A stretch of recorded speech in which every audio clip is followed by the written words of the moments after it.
Tonight, Donald Trump takes on a new critic, Supreme Court Justice Ruth Bader Ginsburg. Is he actually right? Did she overstep going from opinions on the bench to opinions about presidential politics? Plus, what Trump is worth? Well, it depends on who's asking and what that might mean for the IRS. Then Gretchen Carlson versus Fox News and Roger Ailes. Our legal experts weigh in on her PR campaign and how Fox and Ailes are pushing back.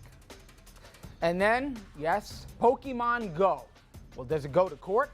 Well, the newest smartphone game craze leading to real-life questions about privacy, safety, and liability. And no, those are not the names of those Pokemon characters.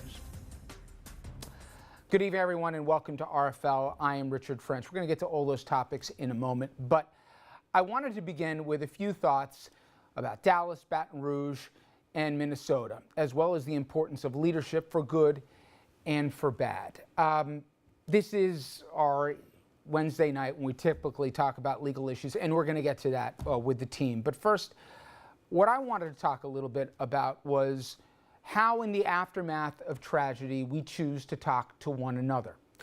For other nights, we will talk about the issues of race, about the access of guns, and all the issues we've talked about before on this program and will continue to talk about, including as early as tomorrow evening. But instead, I wanted to show a contrast. Two different people, both in the immediate aftermath of tragedy, both speaking to an audience, both having the privilege, if you will, of having a nation, or at least a group of people that are listening and in many words hanging on every word. I want to start with first a person known as America's mayor. He held New York together in the aftermath of 9/11. Of course, I'm talking about Rudolph Giuliani. Well, this past weekend, he was on Face the Nation on CBS on Sunday morning, and when asked about the protesters, he did more to divide than to unite. I want you to take a listen. Again, this from Sunday on CBS. If I were a black father and I was concerned about the safety of my child, I would say be very respectful to police. I'd also say be very careful of those kids in the neighborhood and don't get involved with them, because, son, there's a 99% chance they're going to kill you, not the police. When you say Black Lives Matter, that's inherently racist. Well, I think there are Black Lives Matter, White Lives Matter, Asian Lives Matter, Hispanic Lives Matter. That's anti-American and it's racist. Okay. Now, I want to give you a little context. I want to take you back to 1968, April 4th. It was the day that Dr. King had been assassinated. Now, this is pre-internet, of course, pre-24-hour news. And for many people, they learned about it, in the case of Indianapolis, from a person you're about to see. Now, the person is Robert Kennedy. He was then candidate Kennedy, a Democratic candidate for president, and he was in inner-city Indianapolis neighborhood. In front of him were largely an African-American audience. And I want to share with you what he said, and of course, we know the context of Bobby Kennedy losing his brother John, etc. But take a listen to what Bobby said on that April evening. For those of you who are black and are tempted to be filled with hatred and mistrust of the injustice of such an act against all white people, I would only say that I can also feel in my own heart the same kind of feeling. I had a member of my family killed, but he was killed by a white man. What we need in the United States is not division. What we need in the United States is not hatred.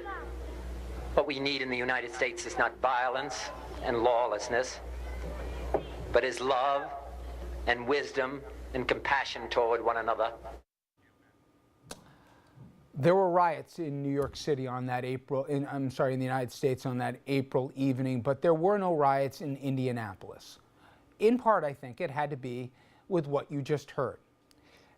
Listen, political opportunism, regardless of your party, I suppose, says in moments of crisis, you can demonize one or the other. And I'm not naive, and nor should anyone in this audience who thinks in this fairy tale world we don't have real issues of racial division in this country. In many ways, I think it's a lot worse than at least some of us thought, given what we've seen this past week. And I'm not going to pretend I have the answers on how to bridge the divide or what the right course of action is next. I'll leave that for other folks. But I do know words matter, and I do know that real leadership isn't to pick a particular audience and deliver a political message for that audience and in many ways pour accelerant on a fire. What real leadership is, it's to try and unite a country because, as hokey as it sounds, when a president or a person who wants to be president, when they address a country, it is we the people, and that means everybody. Donald Trump has decided not to attend, as many of his predecessors, Republican and certainly Democrat before him, have accepted in the past to address an NAACP convention. I would urge him to reconsider. Like or dislike Barack Obama, whatever you want, tomorrow night he'll have a national town hall and the subject will be race in America.